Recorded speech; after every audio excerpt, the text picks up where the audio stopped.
What's good, YouTube? This is Deaker Jones here, and I'm back after a little break over the holidays. Today I wanted to bring you guys an update to the max level character guide that I made, for making a template character, get yourself up to whatever level you desire.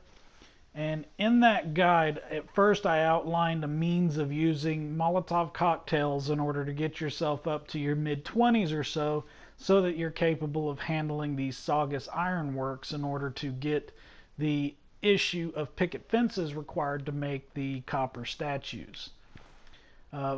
Thanks to my good boy Jeremy Hustom, or is it Huston? Please let me know which is which. He demonstrated to me a method of getting to the Saugus Ironworks basically right away, using the method of having Dogmeat snatch the Cryolator right out of the master locked weapons container back in Vault 111 will make your trip through the Ironworks pretty much doable, like right around level 2, 3, 4, whatever. You'll probably gain several levels just in the process of obtaining the few pieces of gear you need before you head in there. But what we're going to do is we're going to go in there with Dogmeat, and we're going to have him basically pull a Houdini and yank that Cryolator right through its case without having to pick it. If you wanted to do this legit, you'd have to wait until you were either level 18 and could get the ability to pick master locks yourself, or you would have to get a companion that is capable of picking master locks to come back here with you. Or, in this case, you can just have Dogmeat cheese it, because he is apparently a big old fucking cheater. So what you want to do is you want to command Dogmeat to come stand inside this weapons locker, and then you want to talk to him. How you doing, buddy? You want to tell him to fetch. Think you can find something for me? And then you're going to tell him to look for items. Good stuff nearby, boy. And he should find something right away. And he'll turn around and pull his little magic trick. Abracadabra, I got a Cryolator. Alrighty. Now, of course, this weapon right here, you got to go and get some ammunition for it as well. I don't think there's any ammunition. You might get ammunition if you actually unlock the case. I swear somebody said that they got like 200 ammunition for it right away, but I'm not aware of that. If you do know, please leave that in the comments section. Okay, now that we are out of Vault 111 and we have our Cryolator in hand, the next thing that we are going to want to do is do a little quick run around the wastes to get some items that are going to be very helpful in getting us through Saugus Ironworks. The first item on our list is going to be obtained at Drumlin Diner from Trudy. Now, when you first arrive at this location, you're going to encounter a situation, so be prepared to defend yourself. If you've done the special duplication glitch, you should have some good charisma, in which case you might be able to talk your way out of this situation. I'm not going to ruin anything for you. Just handle what happens here however you see fit. Just do note that you might have to defend yourself. So when we come here and talk to Trudy, now I believe I already have this weapon on me, so let's check. Yes, I have General Chow's Revenge already. She is going to have that for sale. I'd strongly suggest that you use the trick, which is to sell her 1 round of ammunition or anything that you don't care about. You'll notice I have 0 caps down there. It says +1 to her because she's buying that round. You then go to the item that you wish to buy, and then you will press X and square, practically one right after the other. And if you've done it correctly, you'll see that that hat ended up in my inventory. The confirmed trade is up, but I don't have the caps to cover it. I hit confirm trade, and I still got the hat anyways.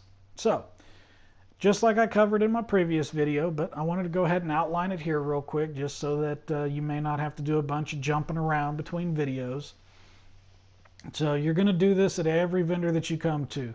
Buy their ammunition, get their stem packs, get every single resource that you can find useful. The next stop on our tour of the Wastelands is going to be Bunker Hill. Now, you're going to be running to these locations the first time around. I'd suggest just hitting this main road, following it down this way, head on over to Bunker Hill. Go away, Edward. Hi, Nobody wants to I'm talk Meg. to you. You new to the hill? Whenever we get here, the person that you want caps to at be this made, particular location is going to be Cricket. Best way to She spend your caps is sells protecting a your hide with my armor. 45 millimeter advice is free. submachine gun Sure. called Spray and Let's Pray. take a look. It has See is what you explosive get. bullets. It's ridiculously powerful. I highly suggest you wait around here to get it from her. But every one of the vendors that stands here is going to have a couple different types of armors for you to pick up. So make sure you hit them up. They've also got good shipments. That ballistic fiber, that's a great thing to dupe. Any ammo and stems they got. The only way Deb to go. also has Hey, you a guys, decent step right weapon. up. It's a A 10 little bit of millimeter every- pistol called I'll the take a look. Wastelander's Sure. You may Friend. have to dig a little. It is got extra limb damage and some pretty righteous mods on the beginning. Especially it's got that recon scope on it, which is very, very useful.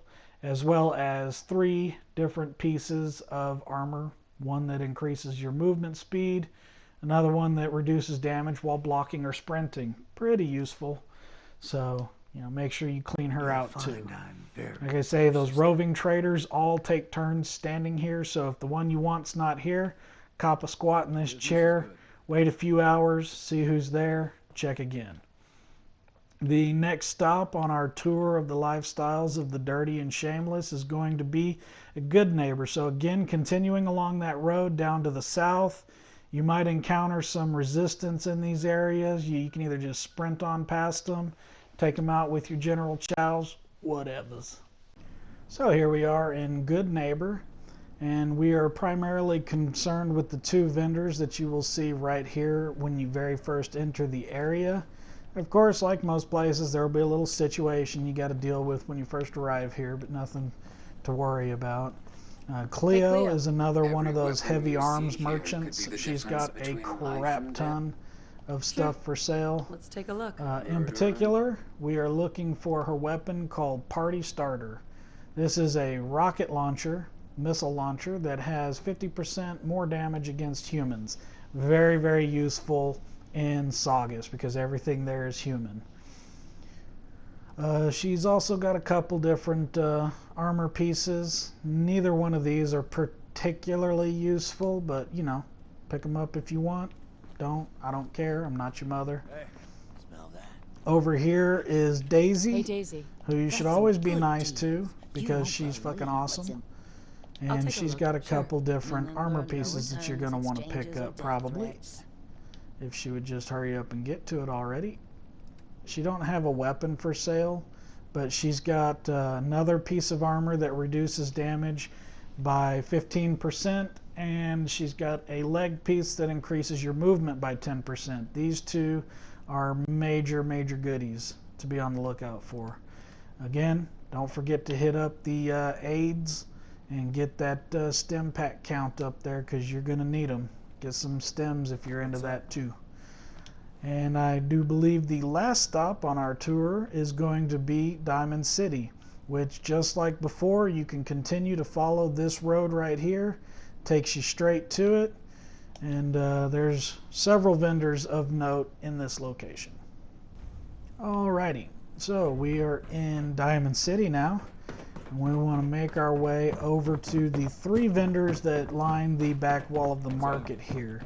That'll be Mo, who has a decent baseball bat for sale, but if you've got General Chow's, you don't really need to bother with him because the baseball bat, it's better in VATS because it's got a 40% reduced AP modifier on it, but I mean, quite frankly, General Chow's is gonna what the fuck pwn everything you come across. So Arturo is the one that we want to see the most of. He's Sure. got a good Let's weapon, take a look. and he's got some decent armor to look at as well. The big boy here, which if you've come across any mini nukes, is particularly useful.